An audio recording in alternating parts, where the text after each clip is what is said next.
আসসালামু আলাইকুম। আশা করছি আল্লাহর রহমতে আপনারা সবাই অনেক ভালো আছেন। তো বন্ধুরা দেখতে পারতেছেন আজকে আরেকটি নতুন জব সার্কুলার নিয়ে হাজির হলাম। এটা হচ্ছে জেলা প্রশাসকের কার্যালয় বগুড়াতে। এখানে আপনারা কোন পদে আবেদন করতে পারবেন, পদ সংখ্যা কতগুলো, বেতন স্কেল, শিক্ষাগত যোগ্যতা সবকিছু থাকছে আজকের এই ভিডিওতে। তো বন্ধুরা চলুন শুরু করা যাক। তো এখানে দেখতেই পারতেছেন জনপ্রশাসন মন্ত্রণালয় উদ্ধৃত কর্মচারী শাখায় এই যে নিম্নবর্ণিত পদগুলিতে লোক নিবে বগুড়া জেলার স্থায়ী বাসিন্দাগণ থেকে আবেদন করার জন্য আহ্বান করা হলো। এখানে ১ নাম্বার যে পদে লোক নিবে সেটা হচ্ছে সহকারী প্রশাসনিক কর্মকর্তা। এখানে পদ সংখ্যা ১ টি, বেতন স্কেল ধরা হয়েছে ১০,২০০ থেকে ২৪,৬৮০ টাকা। এখানে শিক্ষাগত যোগ্যতা বা অন্যান্য যোগ্যতা চেয়েছে কোনো স্বীকৃত বিশ্ববিদ্যালয় হতে স্নাতক বা সমমানের degree, word processing, spreadsheet, presentation এবং বেসিক কম্পিউটার ট্রাবশুটিং এর দক্ষতা। এরপরে কম্পিউটার হার্ডওয়্যার সম্পর্কে বেসিক ধারণা, ষাটলিপিতে প্রতি মিনিটে ন্যূনতম বাংলায় ৪৫ এবং ইংরেজিতে ৭০ শব্দের গতি সম্পন্ন হতে হবে।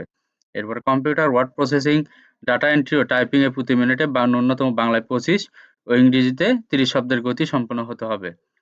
এরপরে ২ নাম্বার যে পদে লোক নিবে সেটা হচ্ছে সার্টিফিকেট সহকারী। এখানে পদ সংখ্যা ৩ টি। বেতন স্কেল ৯,৩০০ থেকে ২২,৪৯০। এখানে শিক্ষাগত যোগ্যতা চেয়েছে কোনো শিক্ষিত বোর্ড হতে উচ্চ মাধ্যমিক সার্টিফিকেট বা সমমানের পরীক্ষায় উত্তীর্ণ। এরপরে কম্পিউটার চালনায় অভিজ্ঞতা থাকতে হবে। স্প্রেডশিট, প্রেজেন্টেশন এ দক্ষতা এবং computer word processing, data entry ও টাইপিং এ প্রতি মিনিটে ন্যূনতম বাংলায় ২০ এবং ইংরেজিতে ২০ শব্দের গতি সম্পন্ন হতে হবে। এরপরে ৩ নাম্বার যে পদে লোক নিবে সেটা হচ্ছে হিসাব সহকারী। এখানে পদ সংখ্যা ২ টি। এখানে বেতন স্কেল ৯,৩০০ থেকে ২২,৪৯০। এখানে শিক্ষাগত যোগ্যতা চেয়েছে কোনো শিক্ষিত বোর্ড হতে উচ্চ মাধ্যমিক সার্টিফিকেট বা সমমানের পরীক্ষায় উত্তীর্ণ, কম্পিউটার চালনায় অভিজ্ঞতা, স্প্রেডশিট ও প্রেজেন্টেশনের দক্ষতা এবং কম্পিউটারে ওয়ার্ড প্রসেসিং, ডাটা এন্ট্রি ও টাইপিং এ প্রতি মিনিটে ন্যূনতম বাংলায় ২০ এবং ইংরেজিতে ২০ শব্দের গতি সম্পন্ন হতে হবে। তো বন্ধুরা এখন আপনাদেরকে দেখাবো আপনারা এখানে অনলাইনের মাধ্যমে কিভাবে আবেদন করতে পারবেন।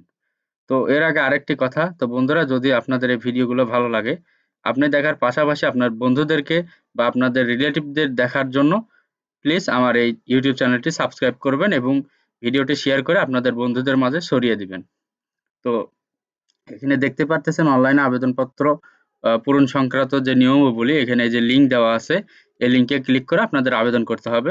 এখানে অনলাইনে আবেদনপত্র ফি জমা দানের শুরুর তারিখ হচ্ছে ৮/২/২০২৪ সকাল ১০ ঘটিকা এবং আবেদনপত্র জমা দানের শেষ তারিখ হচ্ছে ২৬/২/২০২৪ রাত ১১টা ৫৯।